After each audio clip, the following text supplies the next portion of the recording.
Buenas noches a todos los oyentes en Barcelona y en San Petersburgo. Yo estoy hablando desde San Petersburgo y hoy tenemos de verdad un tema muy amplio que intentaré presentarles de manera breve. Yo me llamo Camila Nigmatulina, soy catedrática del Departamento de Mediocomunicaciones Digitales de la Universidad Estatal de San Petersburgo. Y nuestro departamento se dedica a los estudios de la transformación digital de los medios de comunicación. Bueno, saludos también a Berlín. Y hoy voy a hablar sobre las personas para quienes trabajamos por parte de los media. Y creo que esta información concierne a nosotros todos y ustedes podrán hacer preguntas al final de la charla. Pueden dejar las preguntas en el chat de antemano para que yo vea que se están acumulando. Y en general, nuestra conversación va a durar unos 50 minutos y los últimos 5 minutos vamos a dedicarlos a las preguntas. En general, voy a responder 3 preguntas que están en la imagen. Empezaremos por las tecnologías que nos influyen sobre todo hoy.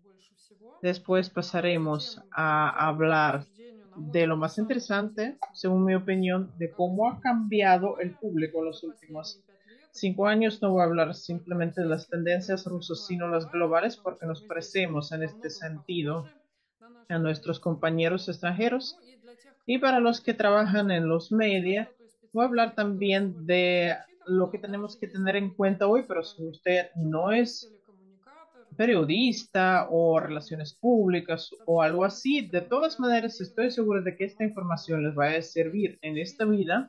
Si tiene que desarrollar su propio brand, hacer un account en un perfil en las redes sociales o para su empresa, porque los media hoy penetran toda nuestra vida y como dice el Mark Duse, el famoso investigador holandés, los medios son como el agua en una pecera que nosotros como peces no notamos, pero están siempre ahí. Y lo que voy a hablar tiene que ver con su profesión o su vida.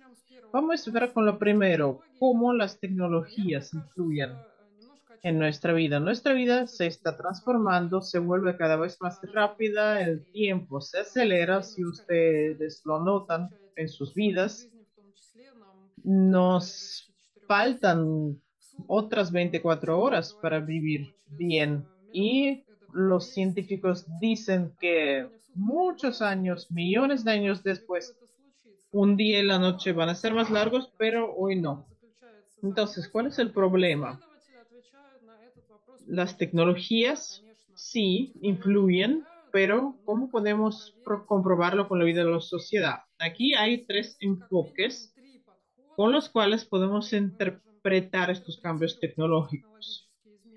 El primer enfoque me es más cercano como representante de los medios digitales, es el concepto del determinismo tecnológico que dice que el desarrollo de las tecnologías digitales forma de hecho la sociedad de la realidad digital. Cómo transmitimos la información, cómo nos comunicamos en cuanto a los problemas de la vida cotidiana o profesional, puede cambiar las relaciones dentro de la sociedad y construir las autoridades dentro de esta comunicación.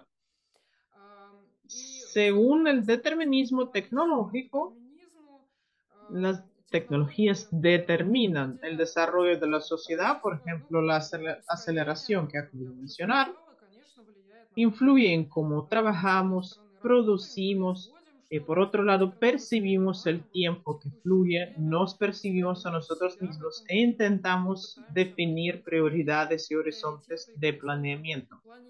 Y aquí los científicos, igual que las masas, tienden a 2 polos. Tenemos tecnopesimistas y tecno-optimistas. Yo soy tecno-optimista y ustedes lo pueden decidir para ustedes mismos.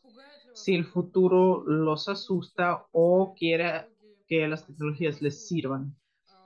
Los representantes de este concepto dicen que las tecnologías son el resultado de la actividad humana, por tanto, transmiten los valores humanos. Es verdad, y muchas veces se lo digo a mis alumnos, las transformaciones o los cambios no vienen del espacio, es la labor del humano y, por tanto, tiene por dentro un objetivo, una tendencia, y por eso podemos pronosticar todavía el futuro, porque estas intenciones son creadas por humanos. Pero existe la idea también de que el desarrollo no controlado de las tecnologías puede llevar a los cambios en los valores y a las consecuencias impredecibles.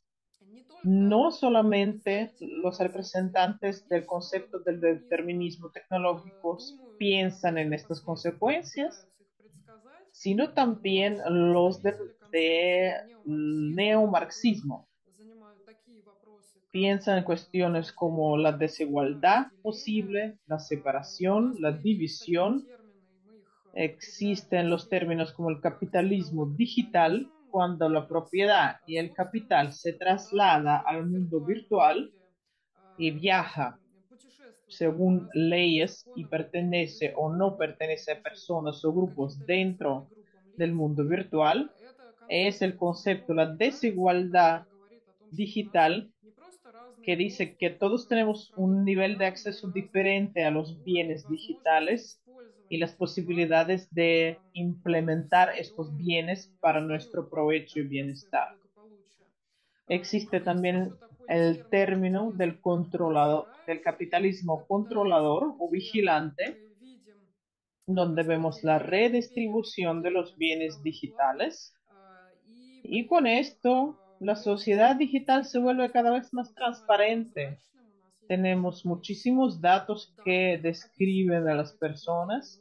Y si tenemos muchos datos, los podemos estudiar, analizar y controlar. Incluso los representantes de este enfoque en los libros científicos escriben que surgen riesgos tanto en la sociedad como en la economía, y también hablan de lo impredecible de las consecuencias sociales. Y en esto se parecen a los del primer enfoque. Si hablamos de los filósofos, sobre todo filósofos europeos contemporáneos, que están pensando en cuál es el lugar del humano en este futuro, en medio de las tecnologías digitales, uno de los enfoques que podemos observar aquí es el concepto del posthumanismo, donde se describe la persona del nuevo tiempo que amplía sus oportunidades reales y virtuales gracias a las tecnologías digitales.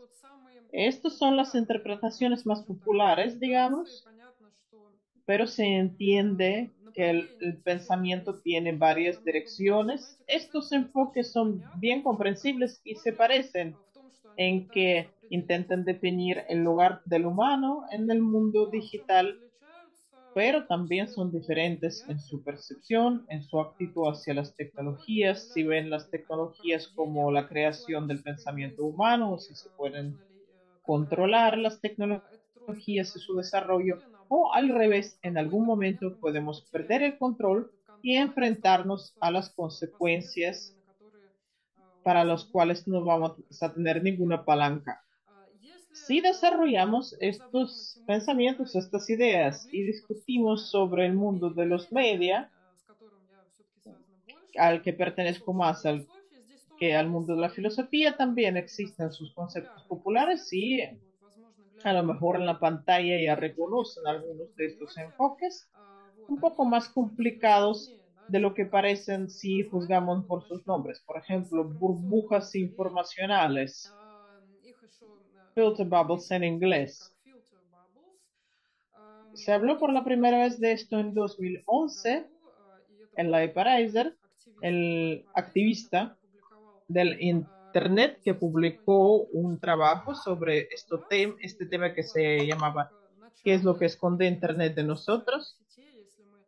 Era todavía la aurora del Internet y entonces sí introdujo este término de burbujas de filtro son fuentes de media que nos rodean, de las que nos rodeamos en el sentido bueno y en el sentido malo. Este ámbito es difícil de, de salir. Las fuentes que excluimos, por ejemplo, no nos suscribimos a algo, no nos apuntamos a algo, o tenemos filtros en las redes o en el browser para no ver ciertas noticias, ciertas comunicaciones, es lo que no nos permite tener una imagen crítica del mundo. Si suponemos que existe una imagen completa y crítica del mundo, aunque en realidad es una imagen de todas maneras fragmentaria, fragmentada.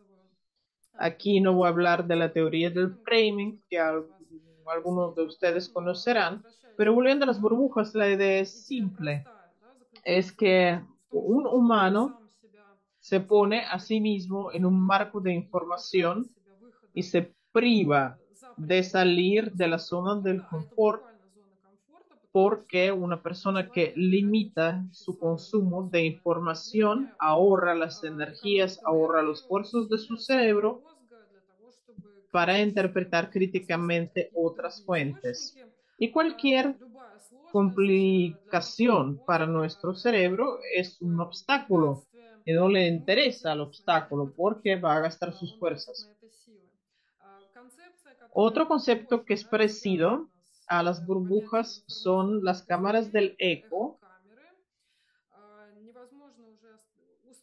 Ya no se puede encontrar el origen de este término, parece que ya lleva bastante tiempo existiendo, pero este concepto representa una situación en que ciertas ideas, convicciones, valores se refuerzan, se apoyan dentro de una burbuja que usted ha construido según los filtros que tiene. Es lógico que dentro de un cuarto, junto con otras personas que son sus amigos, sus invitados, es lógico que espere que si empieza una conversación sobre un tema, les van a apoyar, le van a apoyar en este cuarto y va a oír como respuesta unas ideas parecidas a las suyas, unos comentarios parecidos, y es por eso que junta a estas personas alrededor suyo para recibir este apoyo. Lo mismo pasa en el espacio digital. Cuando regimos nuestras suscripciones, nuestras fuentes de informaciones, elegimos a los amigos a los que nos suscribimos, a los que seguimos y recibimos la información que repercuten en nosotros. El eco es de hecho lo que llega como respuesta cuando transmitimos algo a la realidad virtual. Y estas comunicaciones que nos llegan como ecos pueden ensordecer otras fuentes de información y ocultarlas de nosotros. Y este tipo de enunciación no lleva a discusiones, sino a buscar partidarios. A mis estudiantes les pongo un ejemplo así. Si usted postea un selfie nuevo, es porque espera una reacción positiva de sus amigos. Y si a alguien no le gusta la foto, puede ocultar las noticias del feed de esta persona, puede bloquearla y no ver una apreciación negativa. De esto voy a hablar todavía más tarde. Es una paradoja interesante que cuantas cosas positivas más queremos oír en el espacio virtual, más nos enfrentamos a la agresión. Pero esto también tiene su explicación. Es decir, una información alternativa tiene dificultades en penetrar en la cámara del eco. Esto nos lleva a sentirnos bien emocionalmente, pero por otro lado, no vemos el espectro completo de las opiniones, representaciones, interpretaciones de alguna idea o un hecho. Un concepto menos conocido, pero bastante popular entre los profesionales de los medios en los últimos 10 años es el ámbito público emocional, en general el giro emocional en las investigaciones, cuando empezamos a ver a los humanos no solamente desde el punto de vista de su conducta racional y su pensamiento, sino desde el punto de vista de sus sentimientos, todo el espectro de sus sentimientos que también expresan en el ámbito digital. Antes, para estudiar este ámbito, teníamos que hablar con las personas, era desde el punto de vista de la sociología y psicología la única manera, pero hoy existen más métodos de registrar este ámbito emocional público, sobre todo los científicos cognitivistas que tienen la oportunidad de llevar a cabo la resonancia magnética, ver la actividad de varias partes del cerebro a la hora de comunicarse, cuando se percibe algún contenido, pero nosotros no como profesionales de los medios, lo que podemos es estudiar el ámbito digital y toda la riqueza del comportamiento y las huellas de este comportamiento que hoy vemos en el Internet, sobre todo en las redes sociales, a costa de las reacciones y comentarios que deja la gente, nos permite llegar a más conclusiones de lo que podíamos antes sobre qué es lo que emociona a las personas en la Internet, por qué empiezan a comunicarse, por qué se unen en comunidades. Y una importante característica de este ámbito público informacional, en comparación con el ámbito público clásico, que Jürgen Habermas, un científico alemán, sigue describiendo, es que se borran los límites entre lo privado y lo público en el mundo digital. Lo vemos muy bien ahora. Aparece una moda, por ejemplo, que a mí, como representante de la generación que salió a las redes ya siendo adultos, me parece raro, es la nueva sinceridad, la llamada nueva sinceridad. Cuando enseñamos nuestra vida al máximo, hablamos de nuestros sentimientos, de cómo combatimos el estrés, por ejemplo, de manera más pública posible. Esta nueva emotividad en la comunicación para la cual muchas personas llegan a las redes sociales hoy. El Internet, por un lado, puede ser el espacio del intercambio de emociones y por otro lado, puede ser el ámbito de regir las emociones. Y los especialistas en el mercado y publicidad son los que se aprovechan de esto porque nuestras emociones, que son difíciles de controlar, muchas veces llevan a unas compras impensadas. No solamente esto es lo que nos interesa desde el punto de vista de los medios, pero esta es la influencia máxima del uso de la información sobre el estado emocional de un público digital.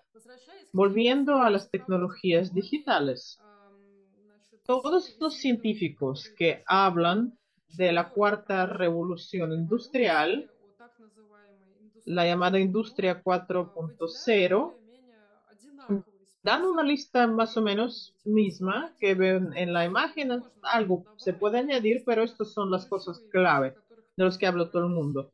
Sistemas de recomendación, o sea, algoritmos que aparte de la persona misma que se cree una burbuja, aparte de esto, estimula la filtración y la creación alrededor de nosotros de las burbujas informacionales. Es el Internet de las cosas cuando la comunicación se realiza no solamente entre los humanos, recibimos la información no solamente de los medios clásicos, sino, bueno, es una metáfora favorita mía cuando una nevera le puede dar las noticias o alguna cosa así.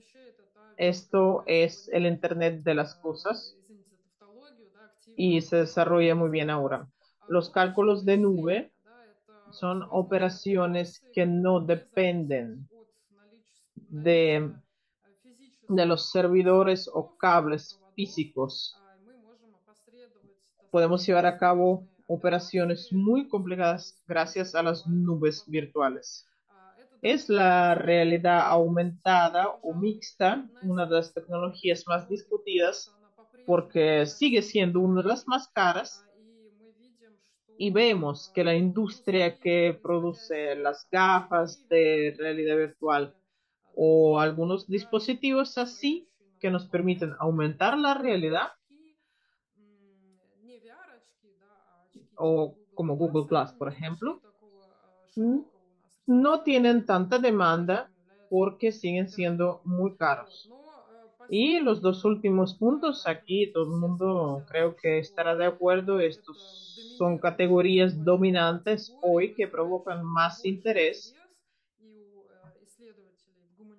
en las ciencias, en las humanidades y también en la tecnología, son los datos grandes y la inteligencia artificial, porque estas tecnologías de manera crítica están cambiando la economía. Todas las tecnologías que hemos enumerado no están distribuidas de manera uniforme por el planeta. Este es la causa de la desigualdad digital, pero según los estudiosos que acumulan estos datos y presentan como ponencias, casi la mitad del planeta ya tiene acceso a estas tecnologías o están influidas por ellos. Y este progreso es irreversible y todavía va a acelerarse y vamos a ver que no solamente en los países desarrollados, sino también en los lugares en que no hay cobertura o no hay internet, incluso ahí las tecnologías digitales pronto se distribuirán también. La cuarta revolución industrial supone sobre todo el nuevo enfoque hacia la industria, basado en la implementación de tecnologías en la industria, en la automatización, en la distribución, divulgación de la inteligencia artificial. No es simplemente una moda, es una causa puramente económica que permite aumentar el PIB global 1% a costa de implementar estas tecnologías. Pero como las otras revoluciones industriales, la cuarta cambia no solamente la industria, sino también la sociedad. Y como ya hemos visto en cuanto a la teoría, no solamente cambia la economía, sino las relaciones en las personas, porque la economía tiene que ver con las relaciones entre las personas. Y los filósofos han pensado que la comprensión de lo que hoy es ser humano sigue siendo el problema para el desarrollo de las tecnologías digitales. ¿Cómo influyen las tecnologías en la sociedad? La economía define las relaciones sociales, que incluyen la política también. Y si hablamos de una persona en concreto, de sus necesidades cotidianas y profesionales, ¿qué es lo que es más importante aquí? Ustedes habrán visto esta imagen sobre la cantidad de los datos y que ya llegan a los zettabytes. Aquí el pronóstico no está concluido porque va a tocar también el 2025, pero ya vemos que el crecimiento es revolucionario en comparación con el año en curso. Tenemos un cambio radical de la situación. Pero ¿a qué paradojas lleva esta cantidad de tecnologías? Aquí describo solamente 5 dilemas o retos complicados de hoy. Aquí pongo un etcétera y cada uno de ustedes puede reflexionar por sí mismo sobre cómo puede seguir. Por ejemplo, es el acceso o el no acceso a los bienes informacionales en diferentes países. perdón, es decir, cuanta más información tenemos y más oportunidades de hacer decisiones, tomar decisiones a base de esto, más es la división social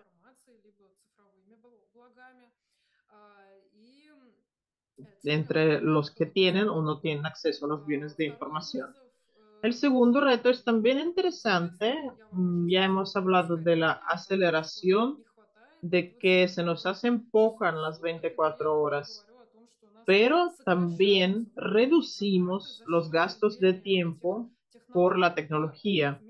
Pero al mismo tiempo, al optimizar nuestra producción, nuestra economía, vemos que es necesario darles otros estudios a las personas, porque la transformación digital no es simplemente la implementación automatizada en masas por todas partes, es sobre todo la transformación de la manera de pensar, de cómo las personas ven la economía, la política, la sociedad, los medios, todo esto exige una concienciación, a una gran preparación social y gerencia correcta informacional para la consiguiente implementación. Y cuando las personas ya están listas, ya están preparadas para estas tecnologías y estos procesos, de esta manera van a implementarse fácilmente y de ahí vamos a tener el provecho de la automatización. El tercer reto del que se habla muchas veces, no solamente la gente de los medios, es el acceso ancho hacia la autoría.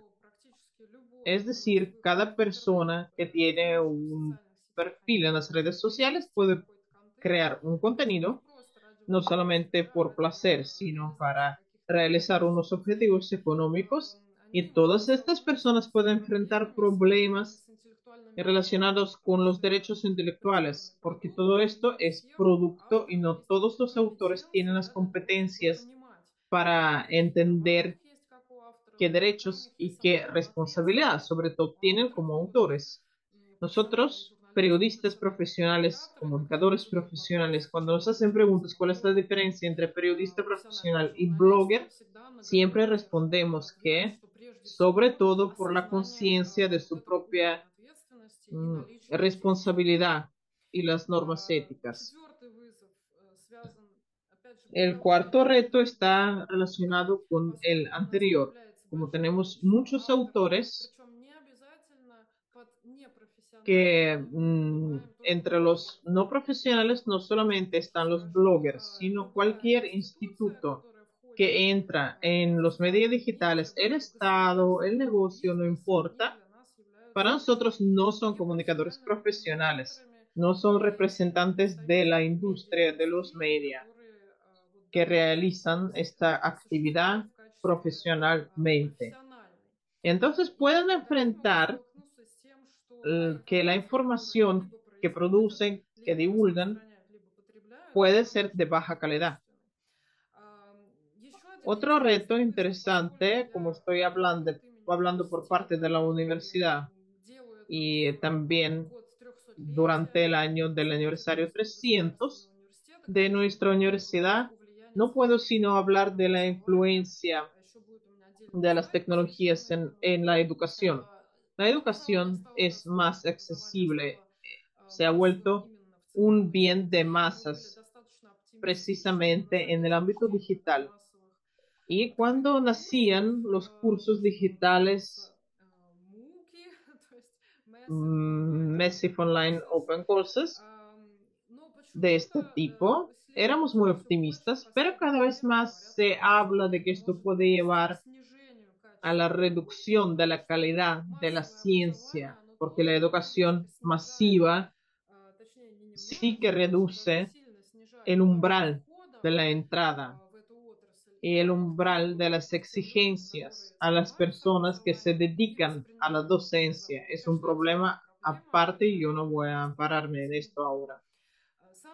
Lo principal para nosotros ahora es ver que las tecnologías en todo caso son una herramienta que tenemos que saber utilizar en nombre de los valores de humanidad. Y aquí el valor máximo es la vida de un humano, su existencia, su bienestar para los objetivos que la persona misma se ha determinado. Estamos pasando ahora a la parte principal de nuestra conversación, que es el público de los medios. Y en los últimos 5 años es influenciado este público por una cantidad increíble de factores exteriores, incluidos los eventos geopolíticos, que simplemente no tenemos capacidad de enumerarlos. Vamos a utilizar la palabra que describe el público, el auditorio alrededor del mundo. Ustedes ya habrán conocido esta palabra, la incertidumbre.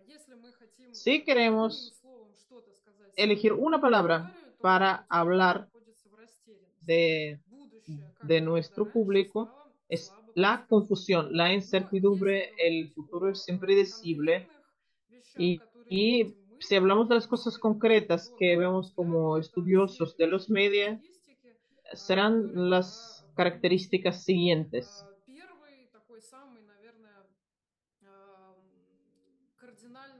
El primer punto, muy importante, que difiere del siglo XX, es la ausencia del concepto de la masividad. El público es más personalizado, las personas están presentes al mismo tiempo en muchos espacios de los medios, según sus intereses, según la accesibilidad de los dispositivos, de las tecnologías, del Internet. Y la segunda característica es que estamos acostumbrados a un feed individual, volviendo a las burbujas de información, a las cámaras del eco, cómo afinamos nuestros browsers, nuestras redes sociales, nuestros messengers. Es el intento de crear un mundo individual. Yo quiero ver un mundo así que me va a permitir tomar decisiones, experimentar emociones determinadas. Yo no necesito la opinión global, a mí me interesa más lo que está pasando conmigo y alrededor de mí. También podemos hablar de que el público es más emocional, está en un columpio emocional. Las personas cambian de estado todo el tiempo. Se va a un polo, se va a otro polo. Y las emociones negativas prevalecen. Es el cansancio, la ansiedad, la incertidumbre. El otro polo es la demanda por provecho, por lo constructivo, y esto se resuelve en parte por los proyectos culturales y educacionales. O sea, el público es emocional, pero podemos llegar a un balance. Y los media de alta calidad, profesionales, se proyectan a que puedan, si a lo mejor no vencer el columpio emocional, sino por lo menos tender hacia lo positivo, lo constructivo. El tercer punto es específico, pero interesante también para los profesionales. La agenda local se vuelve más interesante que la global, y esto está relacionado con el primer punto, porque tenemos una alta demanda de la información sobre yo mismo, sobre mi lugar de trabajo, sobre mi ambiente, que lo global. Pero un comunicador no profesional no puede tener en cuenta todos estos factores exteriores y simplemente controla lo que puede controlar y toma las decisiones donde tiene su propia zona de responsabilidad. Y una persona no está sola en sus intereses, tiene partidarios y es muy importante para una persona hoy encontrar la gente que piensa como él y es fácil hacerlo a través de las comunidades digitales. Bueno, esto depende del país, difiere un poco, pero sí que es una tendencia global de la presión de los chats, por ejemplo, de algún bloque de pisos. Yo, por ejemplo, estoy en el chat del pueblo donde vivo y tenemos unas discusiones muy serias, estamos buscando el consenso, unas resoluciones conjuntas, los chats de escuelas, universidades, lugares de trabajo. Muchas veces simplemente es una plataforma, un lugar de comunicación, pero cuando los intereses se unen, las demandas se unen, las ideas se juntan, tenemos que ver con la comunidad o community. En el ruso funciona la variante en inglés, community. En general, la emotividad surge de manera muy aguda durante la pandemia, cuando las personas a buscar el apoyo en los medios y ganaron los medios que respondieron a este aumento de interés al contenido digital. Ganaron los medios que pudieron satisfacer la demanda de la empatía en aquella época. En cuanto a la demanda de la agenda local, si hablamos de la personalización por un lado y la demanda del community por otro, es importante subrayar que los medios hoy son una fuerza de atracción también para la agenda local porque unen a las personas a través de, por ejemplo, un patriotismo local o nostalgia local. Si una persona emigra, sigue leyendo los medios que tienen que ver con el lugar donde nació y también las personas son unidas mediante tareas locales, objetivos locales para que su vida se vuelva mejor, más de más calidad. Esta idea de que no se puede cambiar algo global, pero sí podemos realizar cambios en nosotros mismos, en nuestro patio, le da más valores a las personas, donde pueden aplicar sus propias fuerzas. Partiendo de esto, nosotros como la industria, los profesionales de los medios, sabemos que, que el público ahora busca no el contenido como tal, que es mucho, sino la interpretación de estos hechos y las impresiones. Y sobre todo, los medios sociales han cambiado el consumo del contenido. La gente viene a comunicarse, por tanto se llaman los medios sociales, intercambiar emociones más que por la información o la analítica. Y si hablamos de la revolución industrial que está cambiando la economía, ahí hay cambios serios y llamamos a este fenómeno la economía de la atención. El volumen no solamente del tiempo, sino el compromiso que el público le da a los medios, produce cierto capital, cierto producto financiero y o el público se compromete tanto por el contenido profesional como no profesional o condicionalmente no profesional, por el que entendemos las instituciones que también participan en la lucha por la atención de las personas, los estados, el negocios, las ONGs y los influencers, por supuesto. Ven que los bloggers que nos influyen son llamados influencers. Y ahí están los resultados de las investigaciones del Centro Ruso de las Investigaciones de la Opinión Pública sobre la actitud de los ciudadanos rusos a los bloggers influencers. Vemos que las personas entienden muy bien que los bloggers pueden hacer dinero y ganan con la ayuda de la atención hacia sus personas y ya que las personas gustan de este tipo de, de la distribución de la información, siguen regalando su atención a los bloggers. Y si hablamos del dinero, en moneda rusa, ya hace 3 años el mercado del marketing de los influencers ha llegado a 15.000 millones de rublos, es decir, 142 millones de euros según la cotización de hoy. Es un gran mercado.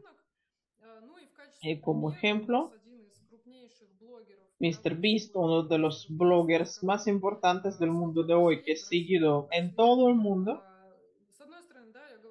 por un lado, produce un contenido no profesional, sino, por otro lado, por la tecnología de la producción es muy profesional, 200% profesional. Tiene un equipo de varios cientos de personas que se dedican a los guiones, a los textos, otros componentes de este producto.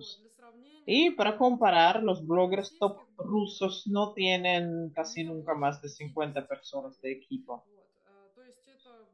Es una industria muy poderosa hoy que de verdad influye en el público y gana más atención que los medios que históricamente están proyectados a dar información y servir a la atención del público.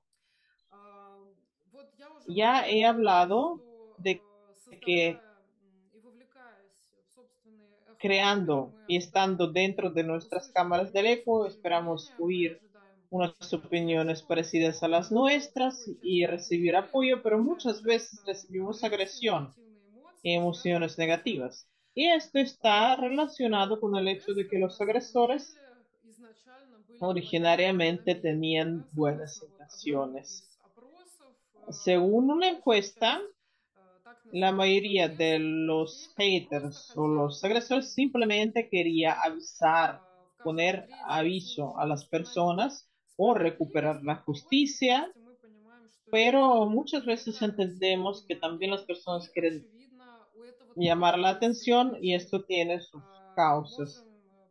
Podemos poner como ejemplo a los niños pequeños quienes por agresión, por emociones negativas, atraen la atención de un progenitor que no les da bastante apoyo. ¿Cómo comunicarse entonces con este público que tiene tantas características negativas, pero demandas positivas y constructivas? Los prácticos investigadores hay que unir a la gente con la ayuda de lo interactivo, la coparticipación alrededor de ideas en común o causas en común y el formato no importa. Simplemente si son vídeos divertidos, breves, que muchas veces son una causa de indignación en la sociedad, incluso este formato permite neutralizar la agresión o las dudas. Muchas veces se habla en los medios de que el contenido de diversión es el dominante y parece que eso está malo, pero no damos referencias, pero si pensamos como investigadores, si queremos llegar a una conclusión que nos va a llevar a los cambios, podemos decir que el consumo del contenido divertido es el signo de que el público tiene problemas y estos problemas están ocultos en el consumo de contenido de diversión, muchas veces de baja calidad, aunque no siempre. Cuando los niños, cuando a los niños les falta la atención de los padres, lo buscan en los vídeos, en los videojuegos, si a los adultos les falta la atención por parte de los institutos de Estado hacia sus problemas, ven películas de horror, ven teleseries. Los profesionales que en las épocas de crisis no ven apoyo por parte de su empresa, son a lo mejor estas mismas personas que dejan salir su agresión en los comentarios como consecuencia de no recibir apoyo. ¿Qué pasa con la mente de las personas? Muchas veces las personas son acusadas del pensamiento fragmentario, sobre todo los jóvenes, aunque el término, el pensamiento fragmentario de clip es bastante viejo y tenía más que ver con la televisión. ¿Será tan negativo este tipo de pensamiento de verdad? Y tendrán la culpa las mismas personas de consumir la información de manera en que consumen hoy. La ley es bastante simple. Si la información es mucha y una persona no tiene recursos, tiempo, fuerzas físicas para percibirlo de manera crítica, empiezan a ahorrar el tiempo y los esfuerzos, y el ahorro se expresa en la fragmentación, en la manera en dividir la información en componentes, porque es más fácil de consumir en este caso que si vemos unos documentales o entrevistas de 3 horas seguidas. Y las tendencias principales de lo fragmentario hoy incluyen la reducción del volumen de la comunicación, es lo que pedimos hoy a las neuroredes, es la reducción de las unidades del contenido hacia uno. Le enseñamos a los estudiantes que un párrafo de texto tenga siempre una idea para que sea más fácil al público percibirlo. Es la repetición continua de una idea dentro de una unidad de contenido, porque se dispersa la atención, hay que regresar esta atención a la idea que queremos transmitir. El contenido seco, noticiero, tiene poca demanda. Las personas quieren que tenga la actitud del autor, emociones, interpretación. Si tenemos una comunicación larga, se divide como teleserie en varias. La historia siempre se divide en varias tramas o argumentos. Y al fin y al cabo, el contenido siempre es una excusa para pensar, y aquí el autor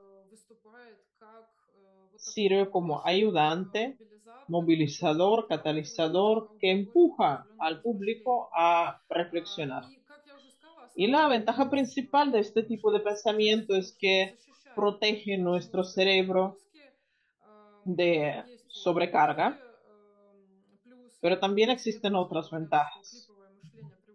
Esto lleva a la aceleración de nuestras reacciones a las comunicaciones.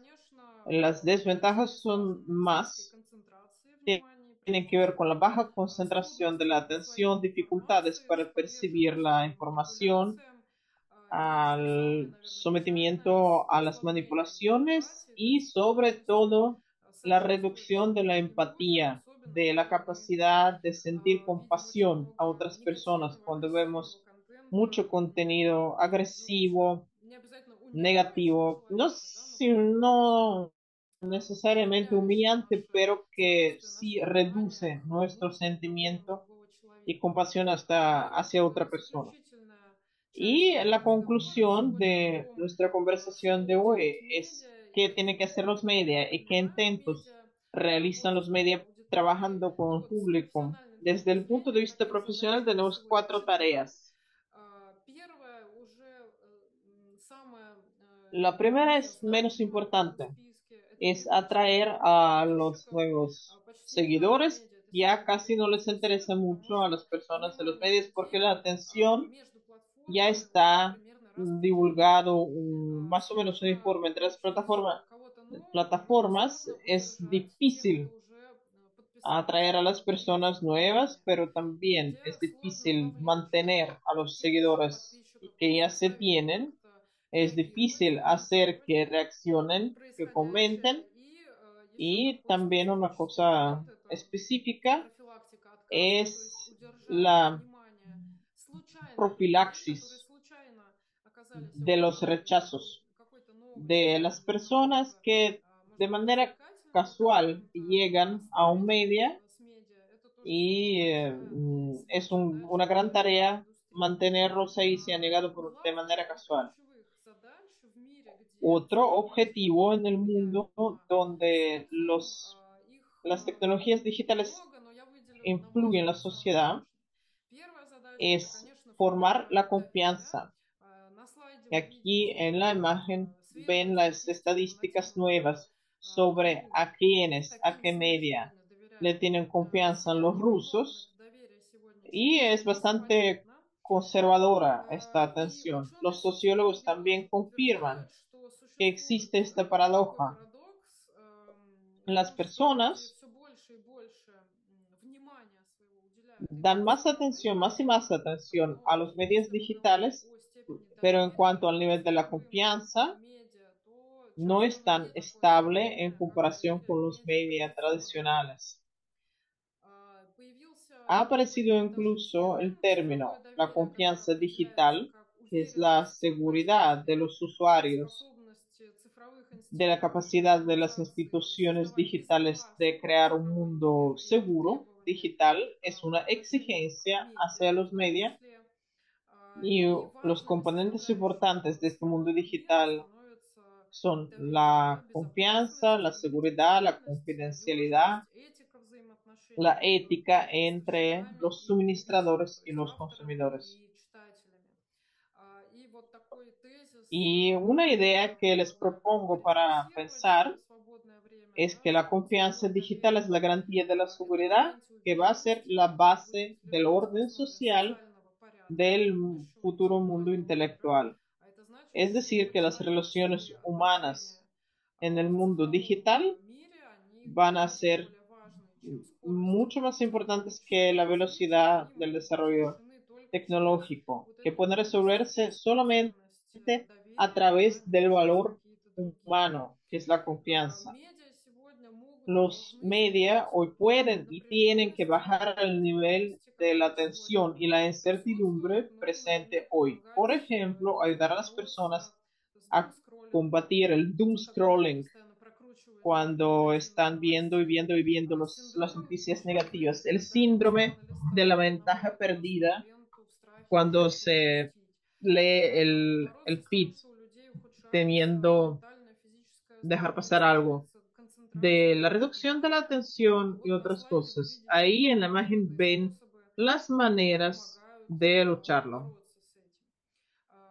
El público hay que atraerlo a través de la co-creación para crear comunidades de intereses con intereses en común en cuanto al mundo futuro, para que las personas no solamente consuman el contenido, sino también participen en producir algo constructivo. La cultura digital, entre otras cosas, los artefactos digitales y en general participen activamente en la vida social, cultural, profesional a través de los medios a base de la información que dan los medios. Y gracias a esta cultura de la participación, nosotros que somos los investigadores de los medios, es difícil poner un límite entre autores y consumidores. Estoy hablando del público, pero me refiero a las personas que también son creadores del mundo digital, del contenido digital que estamos estudiando y analizando. Otro objetivo de los medios del futuro en el espacio de las tecnologías digitales es ser la plataforma para el ámbito público, para las discusiones, para buscar consenso.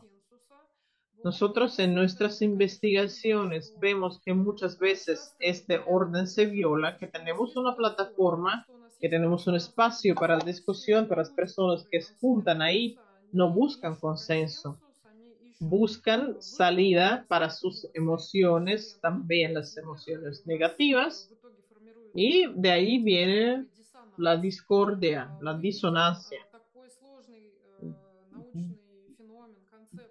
Encontramos un fenómeno complejo como comunidades narrativas, o sea, las personas se juntan a base de una interpretación, un discurso en común de la manera de ver el mundo y de esta manera entran también en una burbuja informacional o una cámara del eco. También hemos visto que las personas en la red siguen ciertas pautas cuando quieren discutir sobre unas cosas críticas, sensibles para ellos. Sobre todo siguen un guión determinado que es muy difícil de cambiar. Lo hemos comprobado en el público de las noticias de la pandemia y hemos visto que pocas veces a lo largo de 2 años una persona cambió de idea aunque recibiera la información contradictoria a sus ideas. Esto lo entendemos y recibimos como una característica del público. Y las estadísticas que ven aquí de la empresa Mediascope, una de las más grandes de Rusia, dicen que la mayor actividad en la red es la comunicación, las compras y los mensajes también existen o las diversión también existen y también el público joven cada vez se vuelve más consciente y esto también incluye el interés hasta la educación digital. Aquí están los datos sobre la educación por parte de Sberbank, Banco Ruso. Y esto dice que el mercado de la educación online crece en rublos, ha llegado a 120.000 millones el año pasado. El líder aquí es la educación adicional, o sea, algo breve, especializado, cuando recibimos una competencia complementaria. Es más de la mitad del público de los cursos. Crece bien también el segmento de la educación infantil, que no sustituye, pero complementa lo que tenemos hoy en los colegios. En el tercer peldaño son los cursos de idiomas, que son muy populares entre adultos y niños porque permiten resolver tareas nuevas y enfrentar los retos del tiempo digital cuando tenemos una comunicación multilingüística en plataformas digitales. ¿Por qué es importante conocer estas estadísticas? Porque los medios tienen que tener esta demanda del público en cuenta y acordarnos de la misión educativa, de que existe la demanda, de que existe el interés al consumo consciente. Y ya que estoy hablando en nombre de la universidad que cumple 300 años, voy a hablar un poco de los cursos de la Universidad de San Petersburgo, que hoy son más de 350. Entre estos cursos hay algunos con mi participación. No ha salido todavía, pero va a salir pronto el curso que se llama El Camino hacia la Ciencia, dedicado a la popularización de la ciencia, que tienen que ver también con el consumo consciente del contenido. La gente muchas veces más se interesa por la ciencia y las entregas de los premios Nobel de ayer es una noticia importante para el público ruso hoy. Por tanto, únanse a los cursos de la universidad si quieren encontrar algo nuevo, algunas competencias nuevas. Y yo les voy a decir que uno de los cursos más populares en esta plataforma sigue siendo el dedicado a los principios del idioma chino, al chino básico. Y estoy concluyendo esta conversación con las expectaciones del público. Y afortunadamente el público ruso es bastante positivo y los resultados de las investigaciones de nuestros compañeros de la Escuela Superior de Economía dicen que el 60% de los rusos le dan un rol positivo a las tecnologías, sobre todo en las ciudades grandes. Los de las ciudades grandes son más optimistas que la gente de las ciudades pequeñas, pero podemos decir que cada cuarta persona es un optimista al máximo, proyectado a que las tecnologías digitales van a mejorar el futuro de él mismo y de sus hijos. Y vemos que entre los jóvenes hay muchos optimistas de este tipo. Teniendo en cuenta este nivel de optimismo, nosotros como profesionales de los media, tenemos que hablar más sobre las oportunidades de las tecnologías digitales para el aumento de la calidad de vida, aunque muchas veces vemos que el pesimismo a veces predomina. Y mi idea concluyente es que el público exige hoy todavía más atención que antes. Esto está relacionado con el hecho de que la sociedad tenga más dificultades, más retos, y las tecnologías dejan cada vez más huellas digitales y los investigadores tenemos que seguirlos y pensar algunas estrategias. Yo estoy del lado de los optimistas que en el aumento de la calidad del contenido mediático, de la vida no relacionada con los medios, a condición del desarrollo de los medios, y les he hablado de los retos que todavía seguimos enfrentando. A lo mejor no he hablado de algo en concreto. Ustedes tienen la oportunidad de hacerme preguntas, reaccionar a mis discursos hoy o hacerme estas preguntas más tarde. Aquí tienen la referencia de mi canal de Telegram. También la charla va a estar en el canal de la Casa Rusa en Barcelona y Casa Rusa en Barcelona y también ahí pueden tener una discusión pública. Espero que buscando consenso en cuanto a estos problemas. Será todo para hoy. Les agradezco por la participación y también una vez más por la invitación a la Casa de Rusia en Barcelona, porque es mi segunda charla en el marco del ciclo de charlas dedicadas al tricentenario de la universidad. Muchas gracias a la intérprete que espero que haya podido enfrentar esta torrente de información con dignidad.